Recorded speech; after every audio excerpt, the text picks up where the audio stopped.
Okay, well, it's nice to see a representation of the different departments across the university. And I've approached this on the basis that if I'm teaching you how to suck eggs, please do tell me. Okay. I've also offered to Penny that it could well be, I'm happy to have a follow-up session at a later point, should there be very particular focus areas that you wish to explore in more detail. So a little bit about my own kind of background, which hopefully gives some context to the discussion that we're going to have today. I started in education in 1992-93, post-16 PGCE, having had an economics and business and banking career background prior to that. Then moved to the Northwest and spent 20 plus years working in a post-16 sixth form college environment in North Manchester, in Bolton in fact, where a lot of the characteristics that Penny has spoken about were very, very prevalent. Before my recent changes in terms of moving into an HE environment, I currently work as well as with Salford's HE Centre at Media City on their foundation degree. I work with Bolton University on their PGCE. I also work with Manchester University secondary PGCE programme. So across that age spectrum and those different sectors, BTEC is all present in all of them. I've also recently been involved in the next generation of BTEC courses, post-Gove, along with linear A-levels. And that's brought quite a fundamental change to the way in which the BTEC programmes are delivered. And that will have a domino effect upon the way in which the skills, hopefully, that those young people bring into the university courses. So,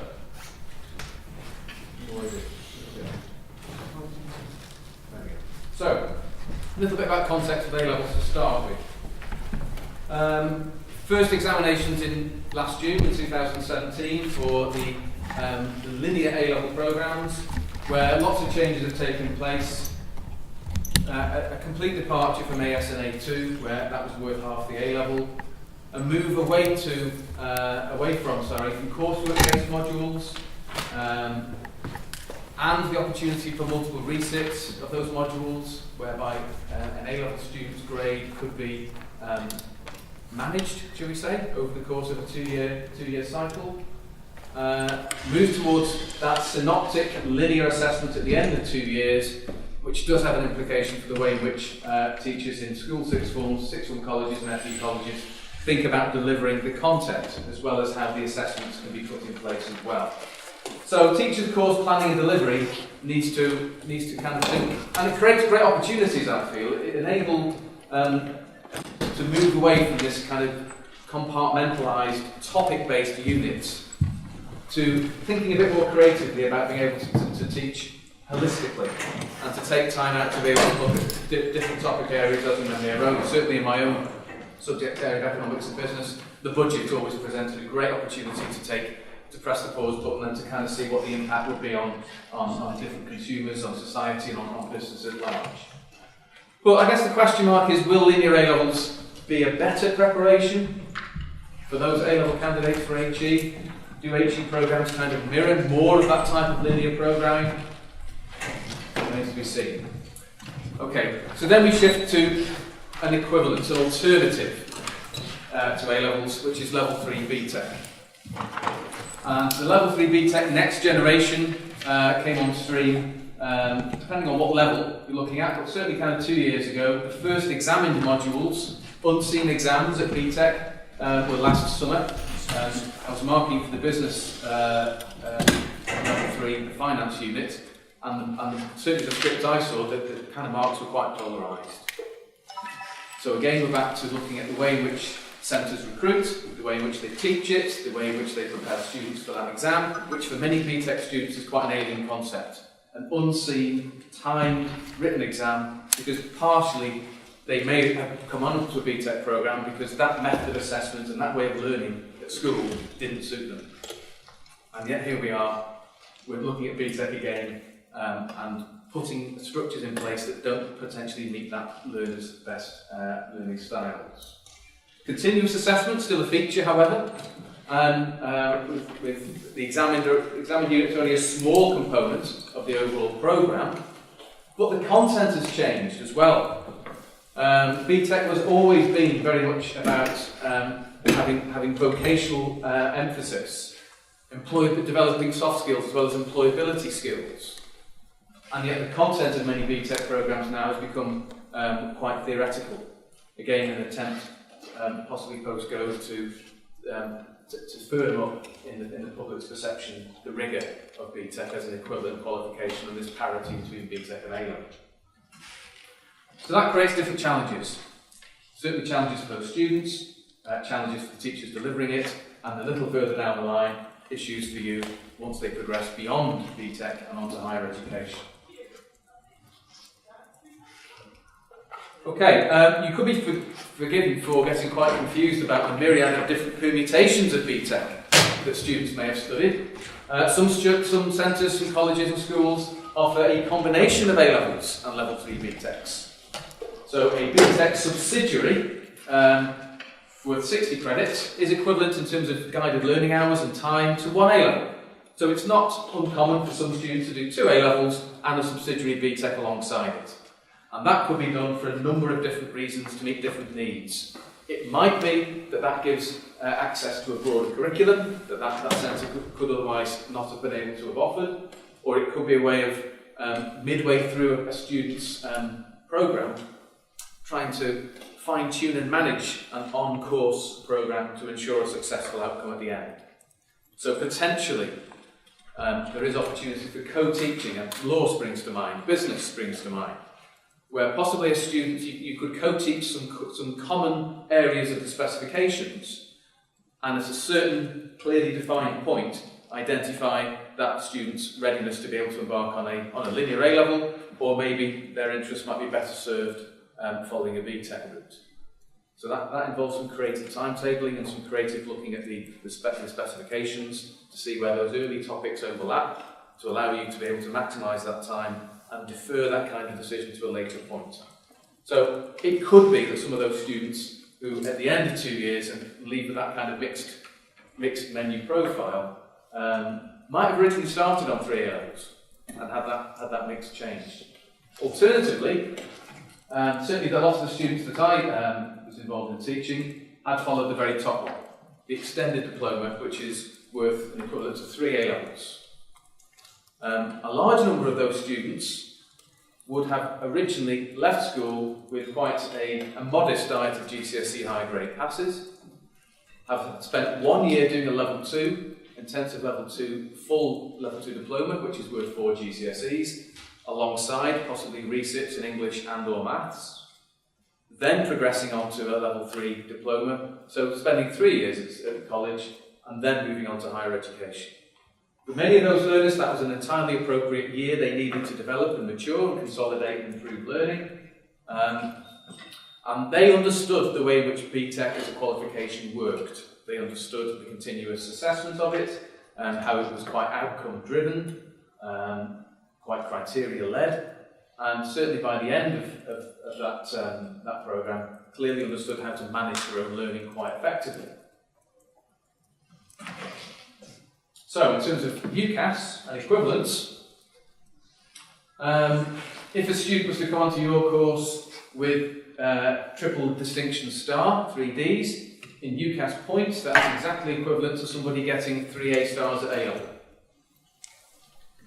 Similarly, if somebody were to get 3 Cs at A-level, points-wise, that's directly equivalent to 3 merits, merit, MMM, or indeed 3 grade E's at A-level is equivalent to 3 passes, PPP. And there are combinations and variants in between. So from UCAS point of view, it is a directly equivalent qualification.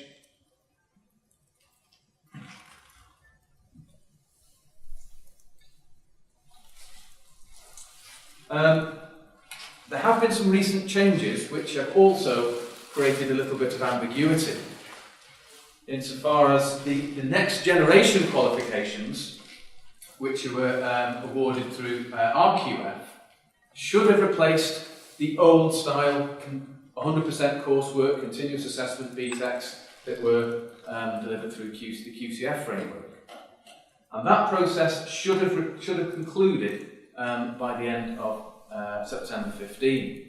However, lots of centres have still had their approval to run old-style BTECs extended and are still running them, pausing and waiting to see how next-generation BTECs are actually panning out. Are there lessons to be learned from centres who started at the very beginning down this kind of hybrid of more academic content, external examined units, and so I guess from an admissions point of view, those people at the sharp end making those decisions about should we take a young person on this degree course need to be aware that the components can be quite different. So we've got a bit of blurring at the moment going on, and I think politically, until there is an absolute line that says old style BTECs now can no longer run from this date, I think there's a note of caution that has to be added to think about what actually is the BTEC qualification that this young person has got, what did it entail, and therefore how well or not has that prepared them for the course that they're going to embark upon.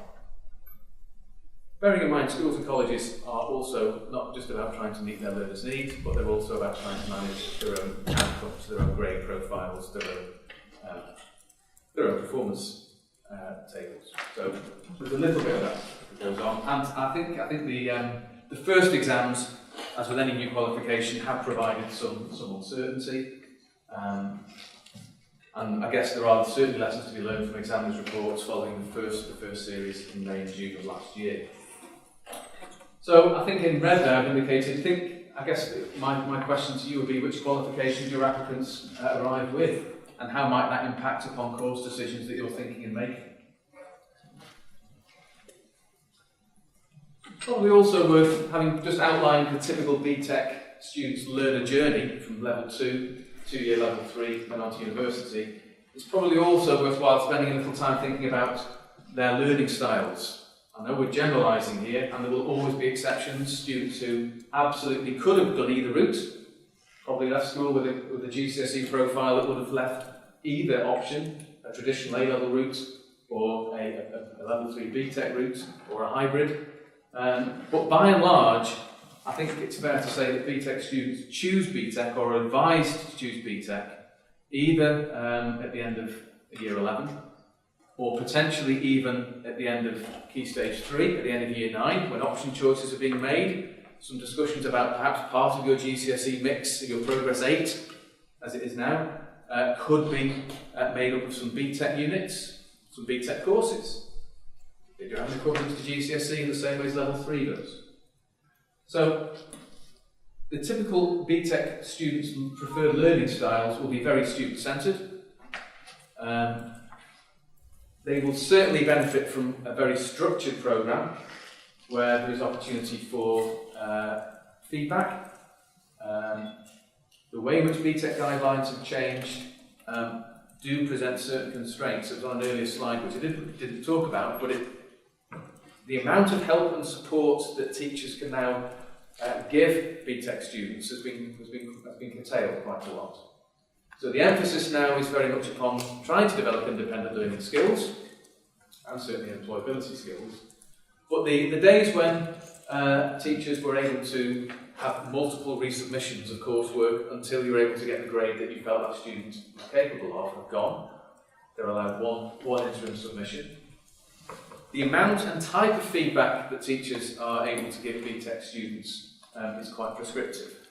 Not heavily annotated draft submissions of coursework, certainly a sit down and a chat to be able to outline, I think you ought to go and have a look at that area there and maybe consider how you could do that area there. That's fine, and that relies upon that student being quite proactive and quite able to understand where their focus areas now need to be. Typically BTEC students do need help with personal organisation, with time management, with file management, often, even sometimes with a spare stationery kit. I do really like a pen, but that's the experience.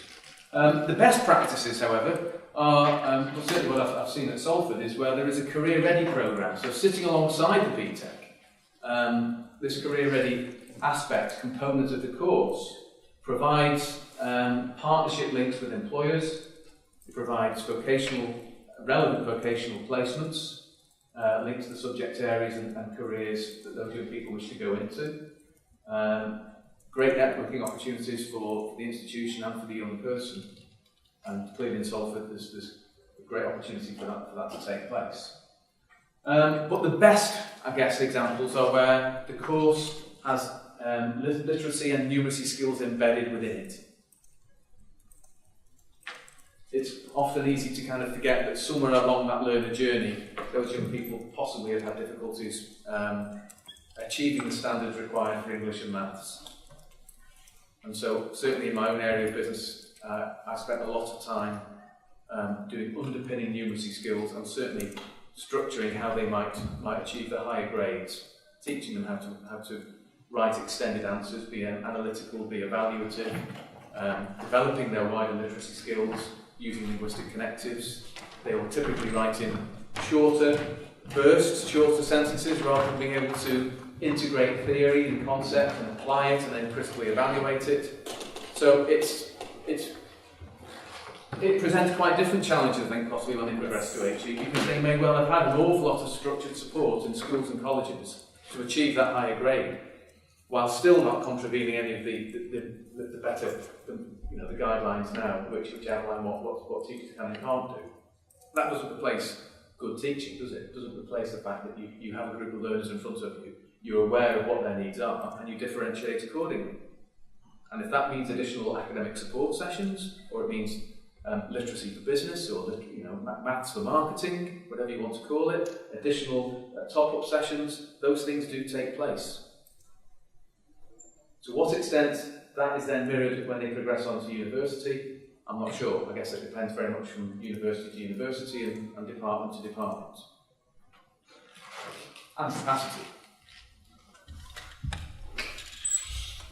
Okay. So, thinking perhaps about transition arrangements, certainly on the very first slide, one of my roles when I was vice principal at Sixth Form College was looking after HE careers. I was the UCAS coordinator and analysed our college's destinations, where students went to.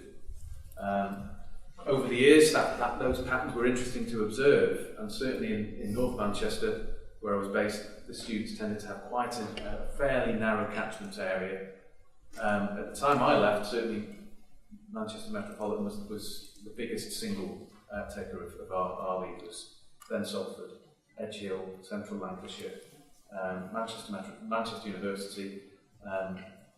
Bolton University was in there, but usually for very particular specialist courses. And then there were penny numbers that went here, then, everywhere. So I think that creates an opportunity for some universities. I don't think the college I was based at was particularly unique. So I think there are opportunities which, as a university, in the departments I worked in, there were very, very good links, certainly with the business and finance teams. Very good schools liaison, very good opportunities for students to find out more about the courses that they were applying for and what the demands of those courses entailed. That information, when it fed back, was shared with the pastoral teams who were helping support those young people putting UCAS applications together in the first place, so that hopefully they were making realistic applications, not just based on the grades that we were confident we could support them to get, but on what the next step, rigours and demands of the course would entail, and how big that leap would be. Whether or not I don't know how much detail different departments spend on references, or whether indeed that's dealt with centrally. Sometimes guided forms of words would be helpful to perhaps support a young person. Might benefit from a highly structured supportive environment, springs to mind as a kind of rolling phrase that was coded message for this young person really needs a very structured course, might be a foundation degree, might be an HND in the first instance, even though they've applied for X, Y and Z. Okay. So, academic support, as I say, was quite important, but it's also, it would be unfair to underestimate the input, the pastoral input that BTEC students often need. In many cases, as Penny's outlined, there will be multiple indicators where not only academic support will be relevant, but perhaps their own circumstances would require some thought about how you structure and combine the academic and pastoral support to get the best outcomes for them.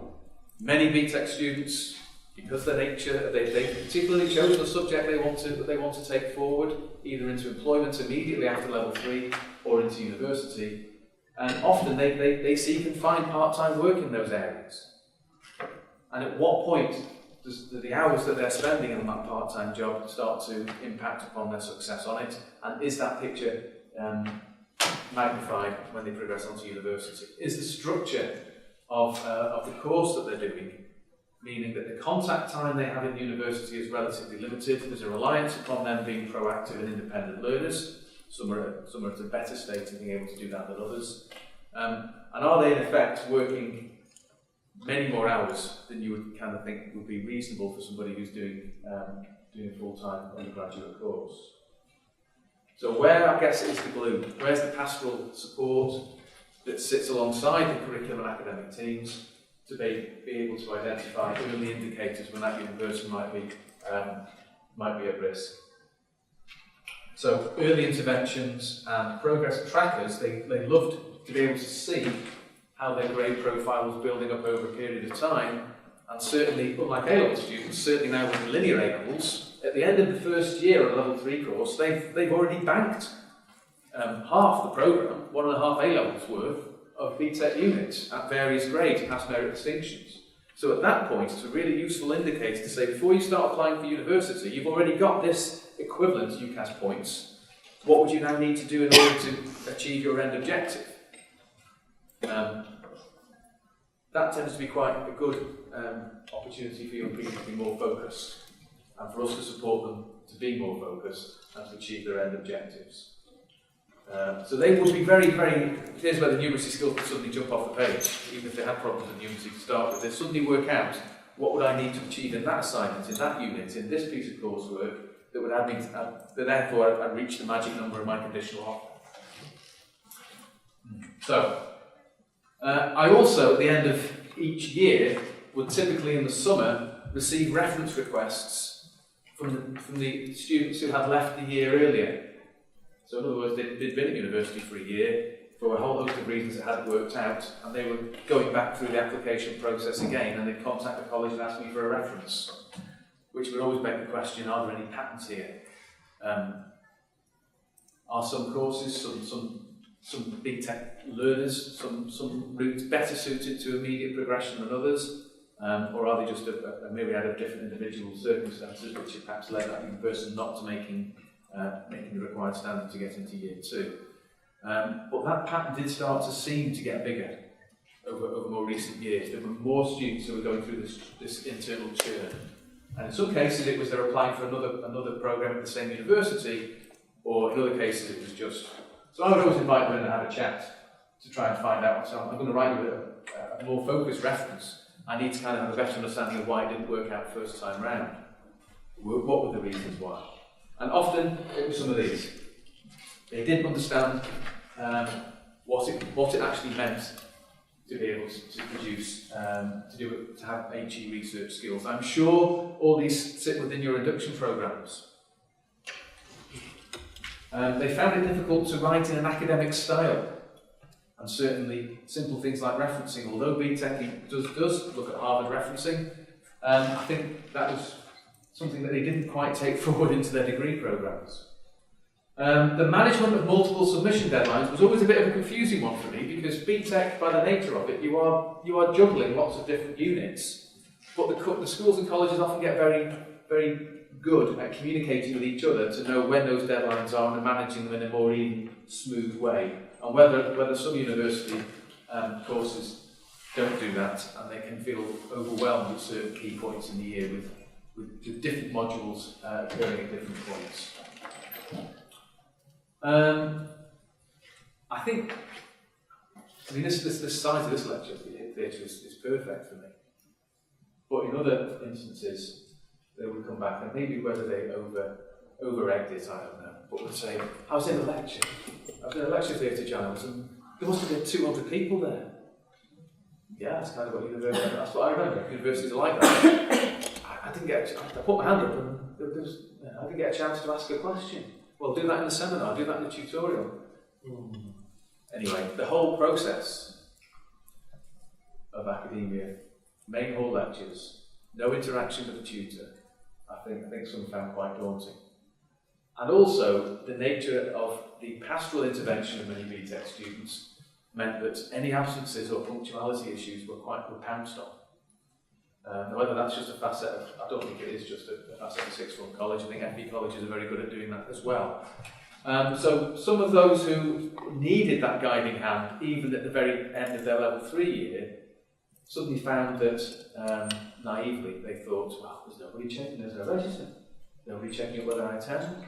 I'm working extra hours instead of going to that lecture. All of a sudden, the deadline for the coursework emerges, the exam looms, and surprise, surprise, I don't do very well. Now that's part of, we were deliberately trying to prepare them for independent progression, to understand that that's what needs to happen. And universities were very good at coming into college and doing careers and progression and transition visits, where we'd actually take students to mini lectures and they would see what it would be like. But I think the reality for some proved to be overwhelming. I don't think they were disciplined enough to be able to manage their time and structure their time accordingly. Some struggle with the academic language.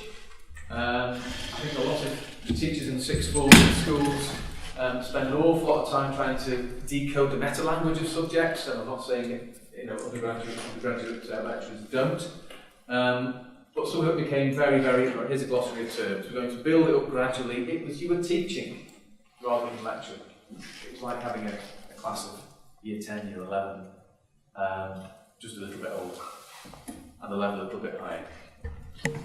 I think also for some, the way in which I'd say the university course is structured, the timetable days, the hours, combining part-time jobs, and I think the point at which interventions were made for some was too late for them to be able to pull it all together in time, bearing in mind that for some BTEC students, their organisational skills on board is as good as they might be. However, that all sounds really quite negative, doesn't it? But I've put that up there. It was literally a closing paragraph to a BTEC level 3 student's assignment. The assignment was a business one where they had to analyse and evaluate a range of different blue chip companies and how they would expand, their expansion plans.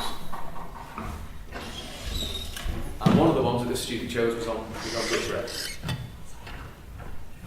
So I'll leave you for a couple of seconds just to read through that.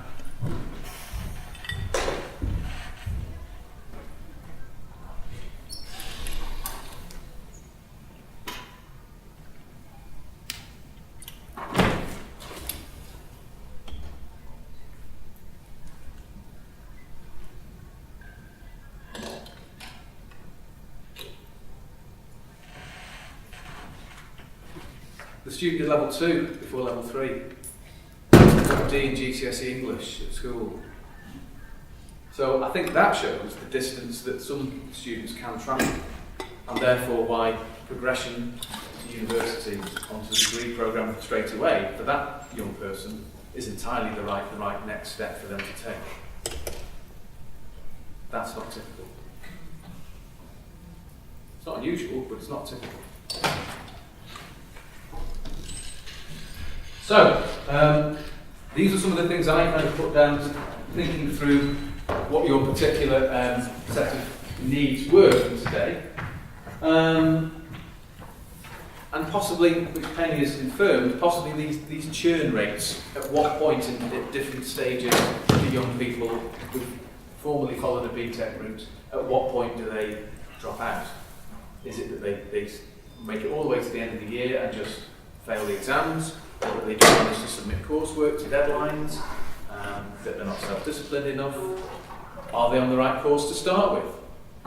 Should they have followed a more structured route prior to going on to a degree programme, an HND or a foundation degree in the first instance? Might that have been a better way of managing their progression? there are successes. You've seen one of the students up there, but I know from destinations analysis over many years, I know that our BTEC students that I taught would come back after they graduated and celebrate their success with us. And clearly, the HE sector, and particularly MMU, from the college I worked at, had a very good track record of our students doing extremely well with you. There were a handful that came back after a first year and wanted me to rewrite a reference because they wanted to try and reignite their HE career elsewhere. Often they were for very particular reasons, but some of the factors which I've outlined hopefully might resonate with you, I'm not sure. Underpinning literacy and numeracy skills, to what extent are they affected? Have you tracked the students who actually had more modest GCSE grades in English and Maths? What percentage of those leave with a 2-2 or a 2-1? Is there a correlation? I don't know. Do you analyse? Obviously you do. I've put there. Do you analyse results by course entry, by what students come to us with? I think fundamentally, I know Usain Bolt's quite a little star there, isn't he? But for many young people, the challenge in BTEC is just is to keep ahead, but actually for some of them it's about keeping up. Okay, I think there might be one thing that's on there I did want to mention to you, but I'm not sure whether I did put it on there. Yeah, the second point down. I don't know how common this is for MMU, but one of the sources of difficulty became a little bit frustrating was that in the second year, after the UCAS deadline had finished, some universities would then make unconditional offers to BTEC students, aware of what grades they've got in the bag from the first year. They would declare it on their UCAS form, and obviously their academic reference would make comments about that, what their predicted grade would be. But for some students, that was great. That took the pressure off, because sometimes BTEC students don't perform well when the heat is turned up. But for others, it had the opposite effect. I don't need to try. I've got an unconditional offer. And that's really frustrating. No, you do. You look at the progress you made in year one. This is a 3-year journey. You started last school with modest grades, had a great level 2 year, got a distinction at level 2, progressed to level 3. Now we're in the final 6 months and you're taking your foot off the gas. Because you've got an unconditional offer. We need to read the small print. It won't really mean unconditional or conditional. It will take you if you walk away with 3 merits, when actually, because the UCAS entry qualifications say you need 2 Ds, 3 Ds.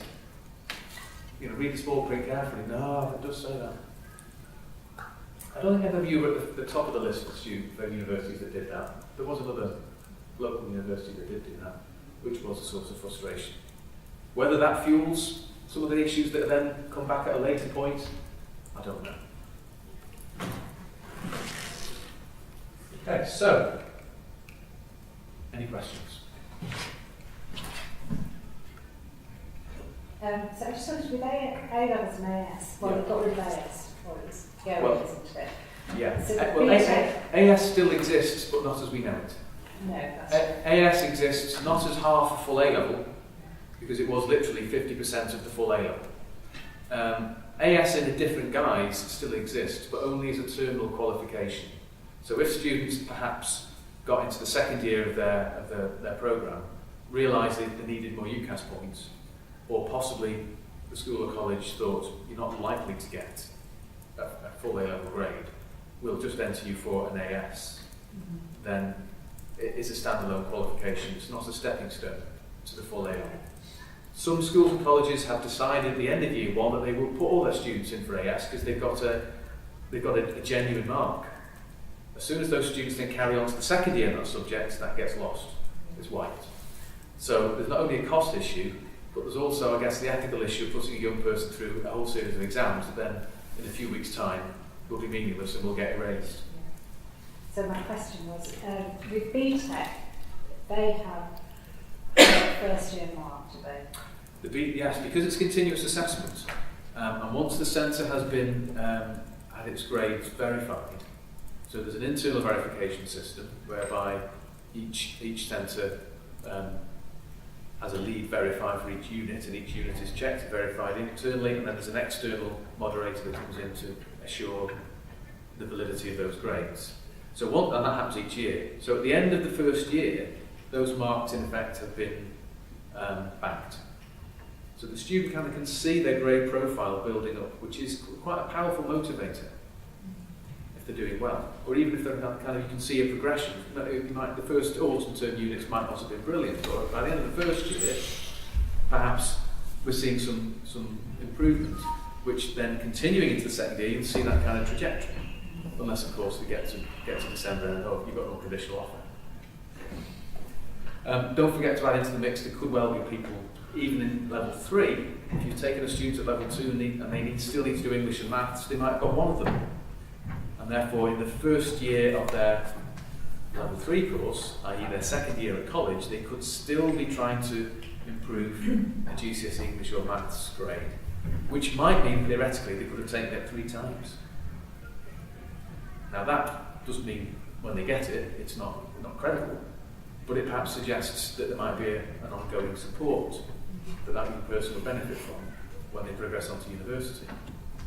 How that data will be captured or shared with you, or whether you have your own diagnostic assessments, induction assessments, don't know. But it's kind of food for thought. If there's this cohort of potentially at-risk or vulnerable learners, that maybe an additional layer of scrutiny and support needs to be thought through. It might be time and resources well spent, particularly if at the end of the year there are lost to the university. Any other questions?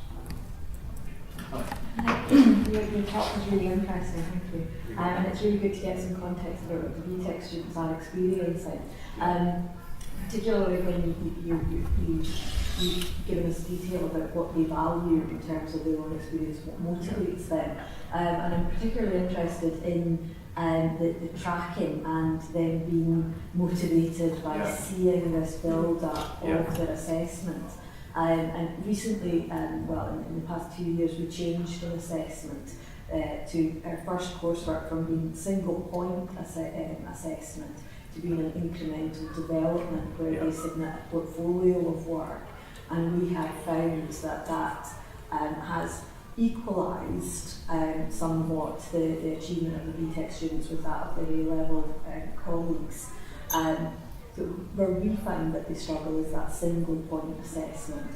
Despite the fact that there is a huge amount of incremental support put in, it seems a harder lesson to tell to give the BTEC students that this support does link to the assessment. It's making the connection that they see as being relevant. And I'm just wondering, is it maybe the communication between low stakes, frequent low stakes assessment that we're missing with BTEC students, so that they could recognise that this is leading up to an overall progression? Because what we're missing is their engagement fully with this formative work that's been done every week and the assessment overall. I agree. I think sometimes the bigger picture is easier for some A-level students to grasp, particularly with a 2-year programme.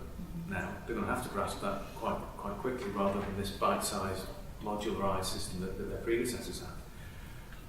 But I think the nature of some BTEC students' learning is quite piecemeal, and I think they're not able necessarily. I'm aware I'm grossly stereotyping here, but generally it's about this pocket of learning, which almost the modular nature of it encourages, rather than saying, well, this could be linked to an assessment that's 6 months down the road. Well, where's the assignment? Where's the coursework? Where's the deadline? I'll get that bit in. The foundation degree students that I teach, the differences between their assignment coursework and their examined modules are quite stark. And so, in terms of course design, the modules where there's a 50-50 weighting, you're hoping they do exceptionally well on the coursework submission, and by and large they do, because that's how that type of learner is used to performing well. Time to reflect, time to go away and research, time to think and redraft and structure, and for some, that single point, that exam at the end, is not only not the way in which they can retain and get information across, but I think it's also the language of the assessments, the way in which they have to try and think, plan, time manage. It's a very different way of conveying your understanding than a piece of controlled coursework where you've got an opportunity to, as I say, to think, reflect, do further research, redraft. So I think it's the time-constrained exam situation that for many proves to be their undoing. Whether it's nerves, whether it's reinforcing, I've never been, it's like the maths. You know, this isn't. No, it's not maths. It's marketing. It's numeracy for marketing data, or it's handling finance data. It's not maths. You promised me it wasn't going to be maths, Giles. I can see. No, it's not maths. So you deal with all that, and don't forget, for a lot of these learners, their post-16 experience might be a breath of fresh air. They'll have had reinforced messages that actually you're not very good at this, you can't do that, you can't do exams, they'll have gone through endless SATs, that generation, from day one almost, won't they? So I think coaching can have its role to literally go back to basic study skills and exam skills about how do you plan an answer, how do you decode the question, how do you prioritise what you're going to answer in an exam framework, what language do you use. So I've got connected word banks that I kind of coach them to use, and some of that is important, but also I'm coaching you how to pass exams rather than am I teaching you about business and economics, or am I teaching you how to pass business and economics exams? Hopefully I should be doing a bit of both. So what do their assessments look like in course then? The next generation exams are literally that. They are, certainly the finance ones were pre-printed exams with short answer questions, then getting to analytical questions, and then just give me an evaluative answer to what extent should this business do this or not. Evaluate the pros and cons.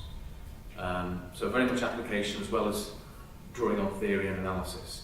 But the coursework that they do, the assignments are very, very clearly structured.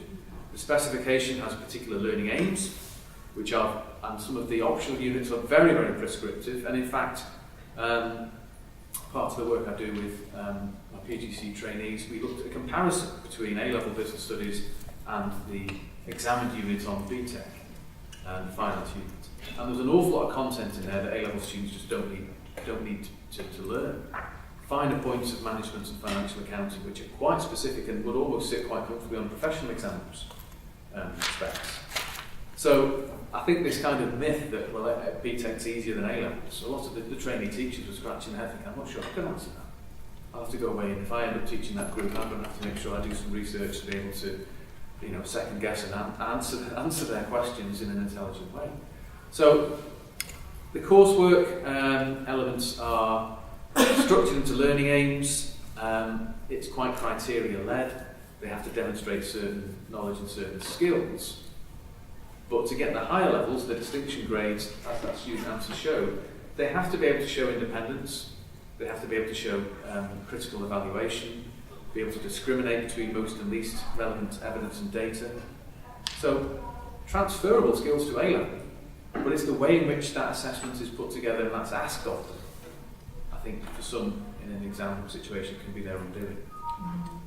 And when they're being guided towards this submission, how does that link in with the teaching? Well, lots of schools and colleges do it differently. I think I would teach them the content and then start to look at how that might apply to the assignments. I think different practice might be to teach to the assignments, which is poor, in my view. You're kind of just coaching them through a piece. What's the point? You're just teaching them how to pass a piece of coursework. And some of the worst sessions I've observed are where teachers saying, and we're going to be covering pass criteria 2 today. Really? Where's the holistic, bigger picture about this topic is really important for that wider understanding of how this piece of learning fits into that unit, which fits into this subject.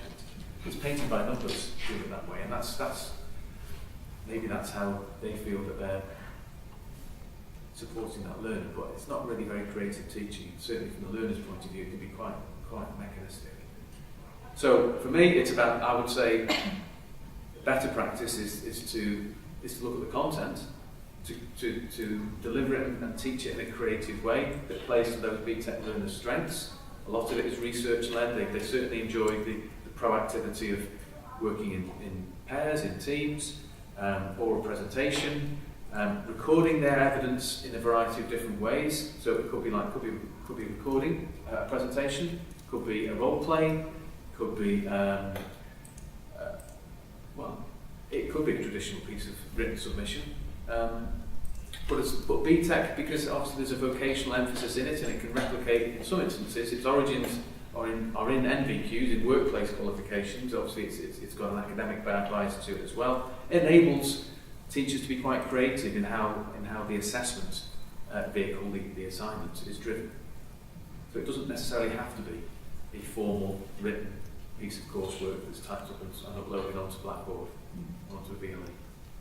Although I have to say that, like universities, the increasing use of Blackboard as VLEs to be able to monitor the authenticity of work through Turnitin has been quite an important stepping stone to verifying from an example's point of view that this is in fact their work. One more, sorry, what might be the lead-in time to a piece of coursework? So what would be the duration on which that BTEC student would be working on that? That would depend upon how many credits that particular unit had, and how much, what the exam board's guided learning hours would be. They do give centres some sort of helping hand, give some advice as to how long's a piece of string. You could potentially, especially with a specialist unit, get extremely involved in it. But usually 3 to 4 weeks prior to an initial submission, bearing in mind what I said earlier, that the amount and the scope and type of feedback that students can get is quite limited now. But you could deliver a chunk of new learning, introduce the assignment.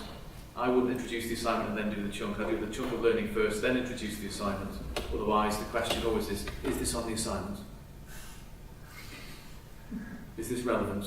Of course it's relevant. It's about learning, isn't it? It's about you understanding the wider scope of the subject. So to avoid that, here's the specification. Here's the roadmap of what we're doing over the next few weeks. Here's the content. You engage them in all that. Right, and here's the assignments, which will have a vocational bias. Here's how that learning you can now transfer to that setting. Here's the submission date, 3-4 weeks down the line. I'll have a look at the draft. We'll have some discussions about what you might choose to do differently, and then X weeks, 3-4 weeks down the line, submission date. So you could be looking at around a half term. Okay. Giles, it sounds from that description of assessment that you're usually teaching in relatively small groups, broadly similar to A-level groups. Yes, typically. Although it could be that if there are, in some schools and colleges, if there are multiple sets, then it does lend itself, and we've tried to do that where we've had main hall lectures on core topics, which are then taken away and discussed in discrete groups. That can work, it depends on the unit. If it's an accounting unit where they will need very, very close guidance through every single step, probably not. If it's a marketing unit, maybe. So each of your different areas, think carefully which topics might lend themselves better to a traditional higher education model. And conversely, are there topics that really, from experience, you know that your undergraduates from a BTEC background struggle with? Might that shape and change the way in which you think about seminars and tutorials and about targeted support?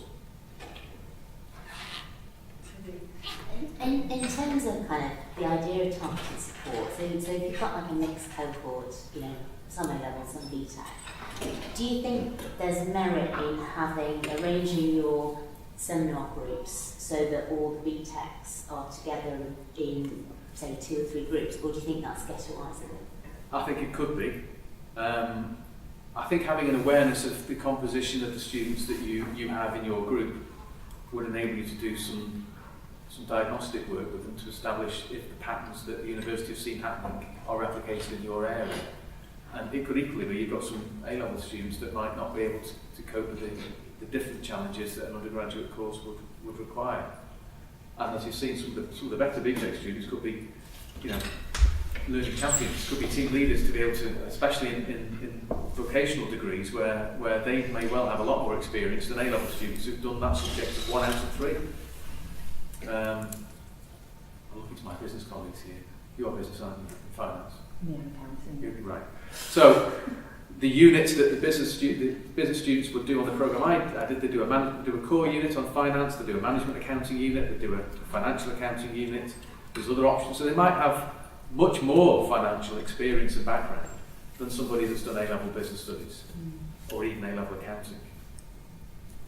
So that, in that case, that skill set is something to tap into and use as a resource rather than necessarily think that they're going to I wasn't necessarily coming at it from the assumption that the BTEC students would be worse than the A-level students. I was just coming at it from the perspective of, if you've got different prior learning, that would enable you literally Yes. to tailor the teaching methods. Oh, absolutely. differently. I agree. That's potentially, yeah. But there's a piece of work involved Yeah. in doing that, and really, it's providing a differentiated experience, isn't it? It's knowing your students, knowing their background on entry, knowing what skill sets. Yeah, induction activities, I guess, might be looking at how they're structured, and will give you early indicators of who might be best suited to certain routes and who might need more support. Yeah. Hi, Giles, thanks for that. Really interesting. Just two quick questions. Do you Sure. have a sense of how, nationally, how many BTECs are now being done as new generation and how many still kind of old style? No, I'm afraid. No ballpark. And I think it will, simply because it will vary from subject area to subject area. I was looking for some stats prior to this to look at general achievement rates across BTEC to be able to give, ballpark figures of but actually they're so different across different vocational areas. Yeah. And I think the early innovator centres that wanted to be at the cutting edge of what was going to happen and there at the start to learn quite quickly how to adapt to this. To some extent, you could argue they've potentially been penalised because the whole sector was led to believe that there was going to be a cut-off point and these old BTECs will just cease to be sanctioned and you won't be able to run them. But politically, that timeline has dragged on and on. And it's not true for all subject areas either. Some subject areas have had the brakes put on and said you will have to go down that route, and others haven't. So it's a very, very mixed picture.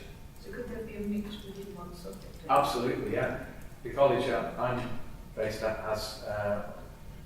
is still with parts of the delivery are still with the old spec because they're allowed to. The one I left had embraced next generation quite quickly. The second question Yep. is just about, in terms of the new style, and again it's going to be different for different subjects I imagine, but what's the rough split between unseen exams and ongoing coursework? At the moment there's 4 assessments, 4 units, and in some subjects, certainly in business it's 2. Well, a 3 A-level model might have as many as 16, 17 units in it, of varying degrees of weighting, so not all necessarily worth the same. But certainly a minimum of 2 externally examined modules that sit within that. So it's not big, is it? No. But it's important in each programme area to look at what those modules are in. Would that depend on what area of study is, what exams are going to be set? It will depend upon the subject area you're choosing. So certainly, going back to business, that they are one of the finance modules is absolutely one of the mandatory units because BTEC is broken down into mandatory units that all students have to do, and then a menu of optional units that centres can choose to match what they feel is the most appropriate skill set. So any of the BTEC modules subjects still don't have examinations? There are some that still don't have examinations. That's the new No, that's the old right, one, yeah. So all new generation must have examinations? They will have some exam components within them, yeah. Okay. Can I just ask about exams? Because obviously we're in accounting and we do exams here. Yeah. Presumably when the students do the new generation BTEC business, we have a lot of BTEC business students. Yeah. Perhaps they'll be better able to cope with the exams that we do because they'll have to do equivalent almost at BTEC now. Yeah. Because we do find the students do potentially find the exams difficult. Yeah. They're more suited to the coursework. I think I was interested in what you think in terms of what support you can offer those students for exams, because we can't get away from exams because of the nature of our course. Yeah. But it's what we can do, because I think next to what Eddie was saying as well, I'm always conscious of perhaps trying to offer support to students who've done BTECs, but whether they're happy to almost be singled out. But they don't want people to say, well, you're not as good as these. No, you're not agree saying with that, you're saying your background's different, so perhaps you Yeah. need extra help.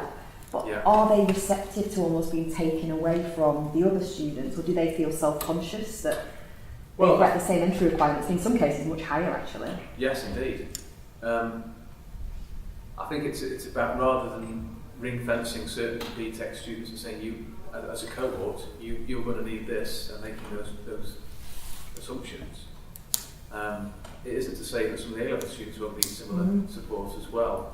So perhaps, as we discussed, maybe it's about looking at the structure of the early parts of the programme, exposing the students to that type of assessment, preparing for them, and seeing what emerges. Because some of the BTEC students might well be quite well prepared.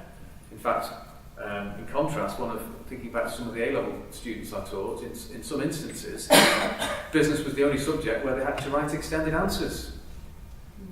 And they had, if they were doing maths and they were doing accounting, or they were doing, IT, in the day when that was there, they said, yours is the only subject, Giles, where I've got to write an essay. I haven't written essays since the GCSE, so I didn't do brilliantly then. So you're then looking at underpinning literacy skills. Not only just embedding them in the curriculum area, but actually saying, I'm going to have to take some time out to teach you how to write an essay. I know it sounds patronising, it isn't. It's about you achieving your potential. Actually, that's at level 6. And time management skills as well. Because often better students want to write everything. And there just isn't the time to do it. It's about being selective and discriminating. I think we also find sometimes, so with BTEC business as well, when they come onto the first year, because they've done bits of it, I think they can sometimes be a bit complacent, and what they say is, I've done this before, Yes. but not recognising that actually it isn't what they've done before. No.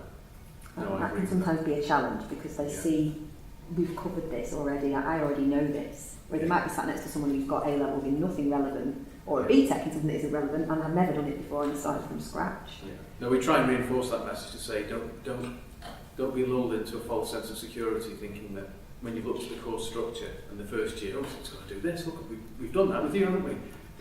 Kind of blow the dust off that assignment that we didn't know. You can't. It doesn't work like that. You're going to have to develop some different skills. But I think, to come back to really a point, probably thinking about, is it more the ability to grasp the content, or is it their ability to be able to write in that time-constrained environment, which is the issue, or both for some students?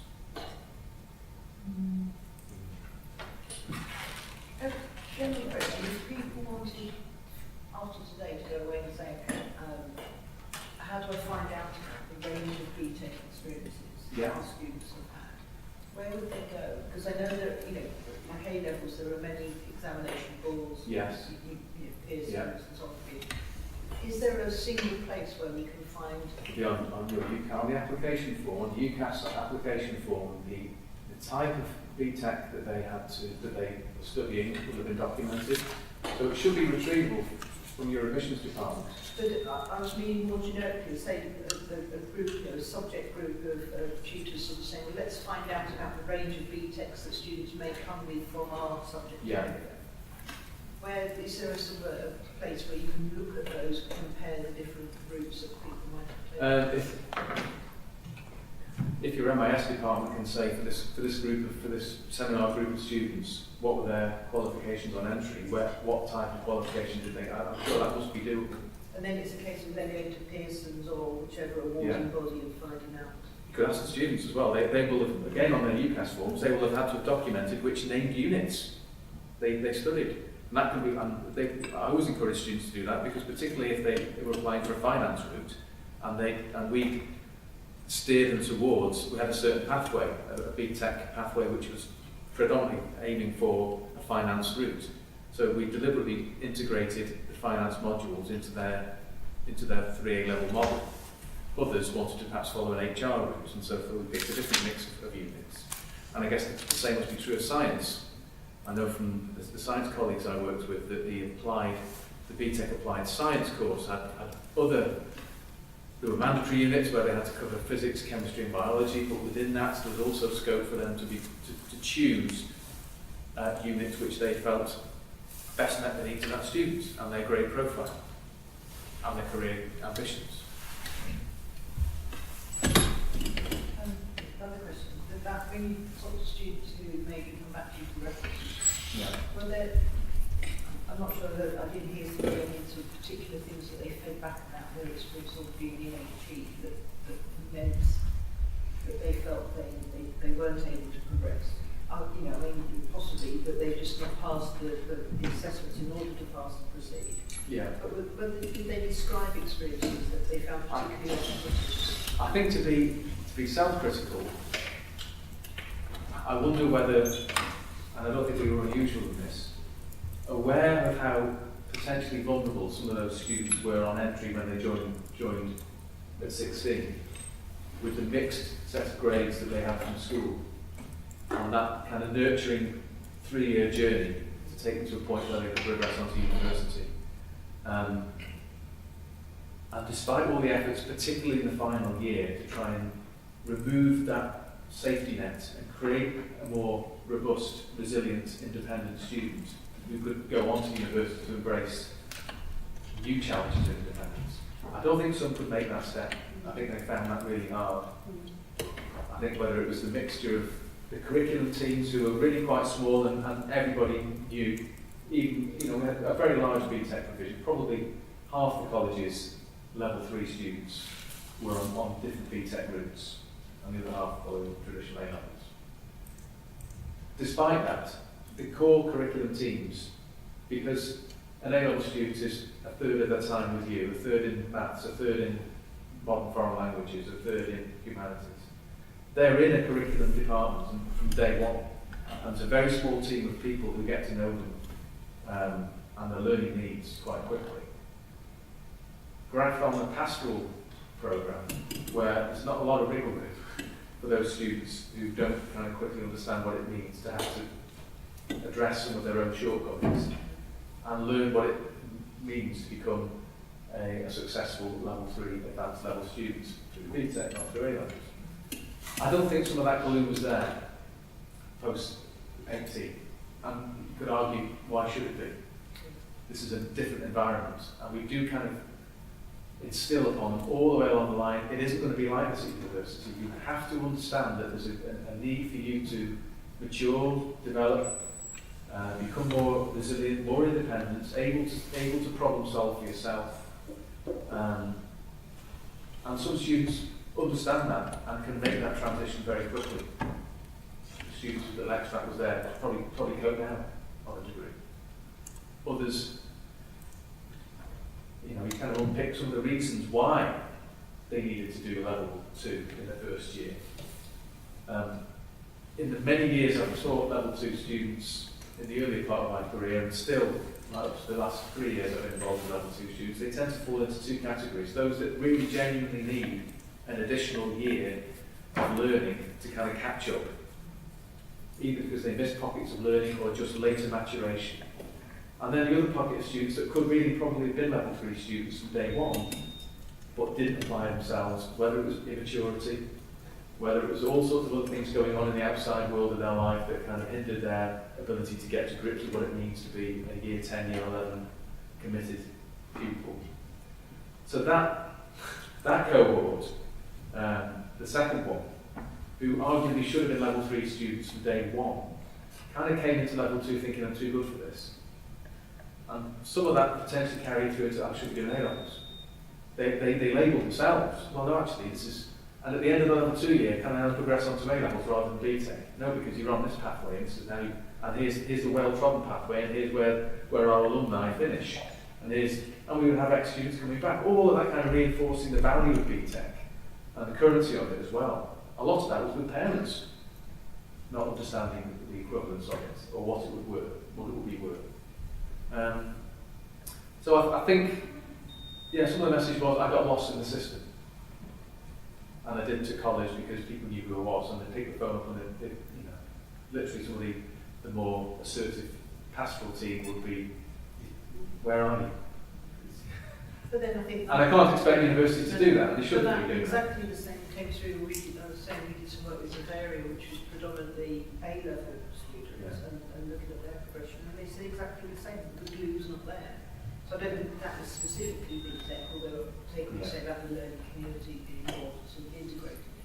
But they said exactly the same. You know, less confident A-level students might have the academic ability that, you know, the broader attributes you need to be more successful in HE, still phase them and then progress from a sixth form college with all of the checks on attendance and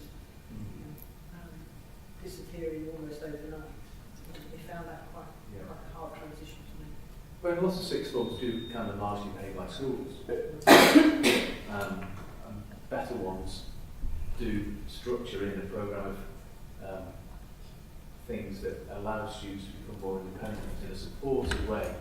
Gradually, well, like a parent, gradually letting the ropes out, isn't it? To the point of when they're 18, they're able to fly the nest to university and cope with the new challenges that those courses present. But I think for some, it's also the cultural change of being in a university, of it being so large and creating many new freedoms that they possibly haven't, especially with the other point you mentioned, how many of those BTEC students are not the kind of local commutes but are also coming from outside the Greater Manchester area? Are they grappling with the realities of living and studying in a new city and all the distractions and the temptations that offers? And find that a hard balance. But in many ways what you're describing there is the fact that for any student, the change from where they were before to university is a big step. I think it is, very big. And perhaps to some extent we're promulgating this sense of difference between BTEC and A-level, where actually that they are more generic issues that we need to be thinking about. But it begs the question why some subject areas we have this significant attainment and progression.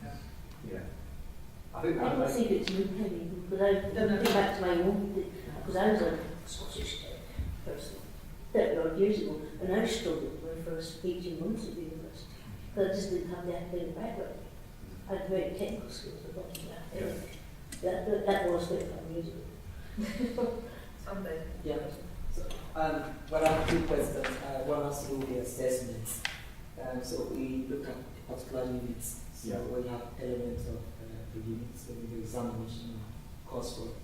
So as a rule of thumb, from your experience, what percentage should we assign for, say, for example, exams goes to the coursework for to accommodate the BTEC progressing?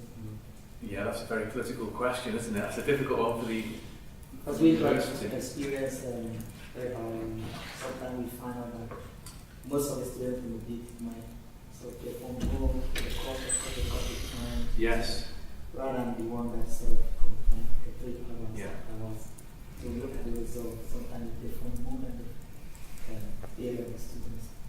In the exam? Yeah. No, coursework, absolutely, because certainly if they've had a 3-year experience after school at an FE or sixth form college, then they're very, very attuned into knowing how coursework operates and how to get the best outcomes in coursework. Which is a different challenge in its own way, isn't it? I mean, some A-level students, in the days when A-levels had coursework, were appalling at coursework. It was like pulling teeth, trying to get A-level coursework out of some students. They just couldn't manage their time, couldn't do it, but actually on the day, well, I'll be fine on the day, and the coursework's only that much of the A-level. So would you say 50-50 or 60-40, 70? Well, the course I'm currently teaching on, which is a foundation degree, one of the modules is 60-40. 60 coursework, 40 exam. Whether you are able to go to more than that, that's a much bigger decision for a university to think about, isn't it? Maybe there is an issue about the balance between coursework and exams, but also possibly about the type and amount of work that goes into preparing students to be able to answer an exam. That's maybe an issue. Because at some point, particularly on the vocational routes that BTEC prepares students for, ultimately after qualifying, many of those students will then have to face professional exams. So if everybody is just kind of moving the goalposts a little bit, at what point when they do chartered accountants exams or law society exams or chartered exams, they're going to, which already have nationally appallingly low pass rates, because that's the way in which the supply of that labour tends to be controlled through the professional organisations. But if you're then saying, well, we'll kind of adjust the balance between the coursework and exams, recognising that this group of learners perhaps have a different way of learning, is that may be partially the answer, but how does that prepare them for after university, for postgraduate work? How does it prepare them for professional exams, for the world of work, which ultimately BTEC, the whole journey is about preparing for professional occupations in the world of work. I'm not fudging your question. I'm just recognising that there's, maybe the structure across the 3 years is one that could be looked at. Maybe that early first year, maybe there could be a mix of more coursework, a different look at the combination of coursework and exams. Or the contribution that coursework makes in the first year versus the second year versus the third year. Don't know.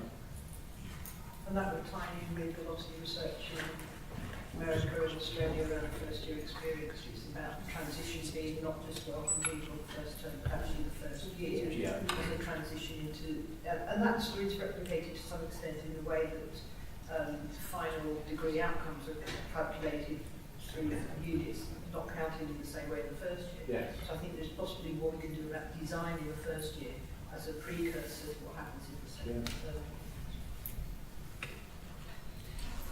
Any other questions or comments? Yes. Sure, yeah. Has to do with the delivery.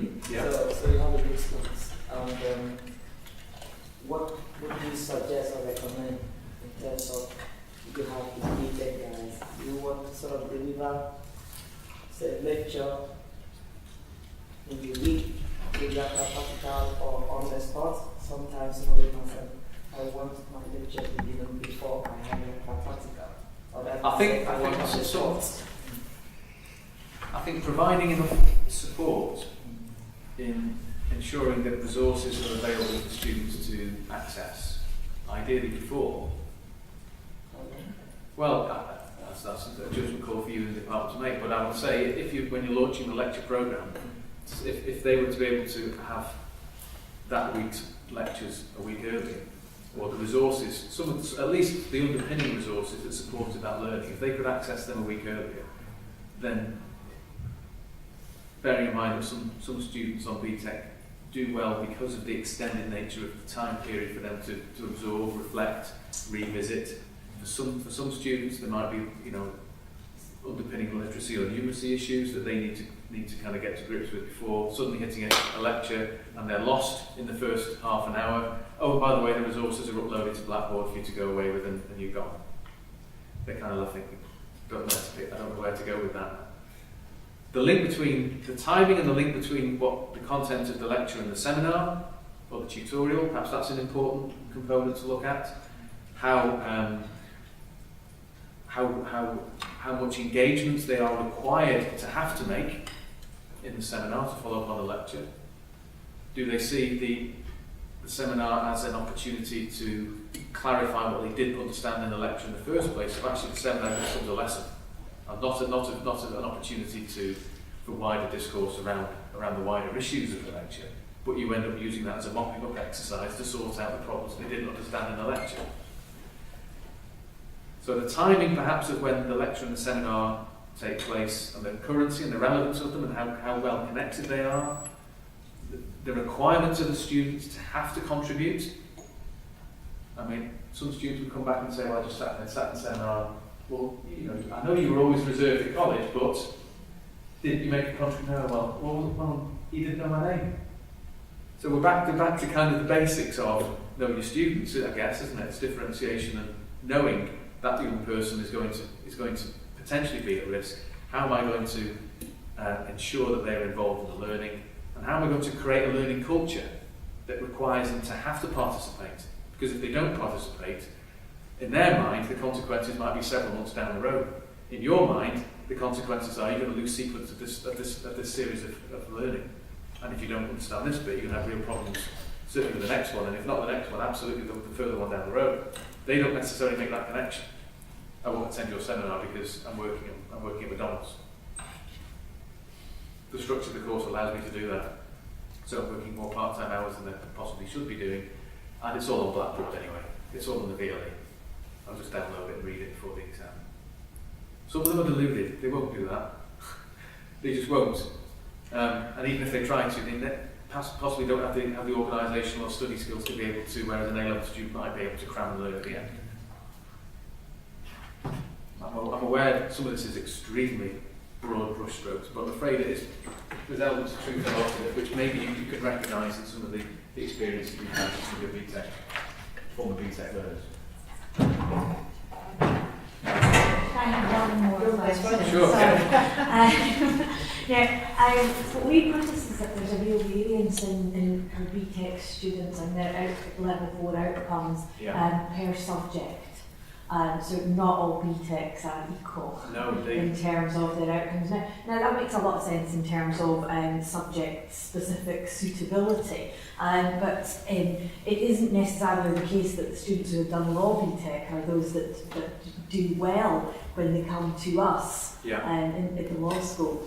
And I was wondering if we look up the content of the BTECs, is there any indication within that of what level of development of their self-regulated learning skills goes on in each subject, or is that completely down to the colleges? And almost the tutor delivering it. Within the framework that each institution, each college or school that delivers it will have to go through an IB process and an external moderation process. To what extent, when that classroom door is closed, that teacher behaves like a lecturer or a tutor or a high school teacher is a very difficult variable. It's hard to unravel. I know, there's no quick fix, I'm afraid.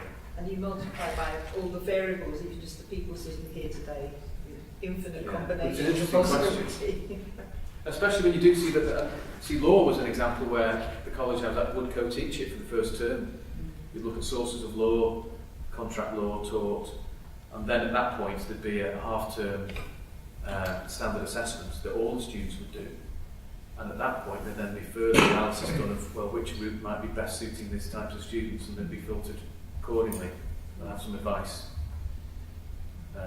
Some would be quite receptive to it at that point, thinking, yeah, absolutely, I'm going to be really, really struggling to cope with that method of assessment if that's what it looks like, whereas I can cope, and vice versa.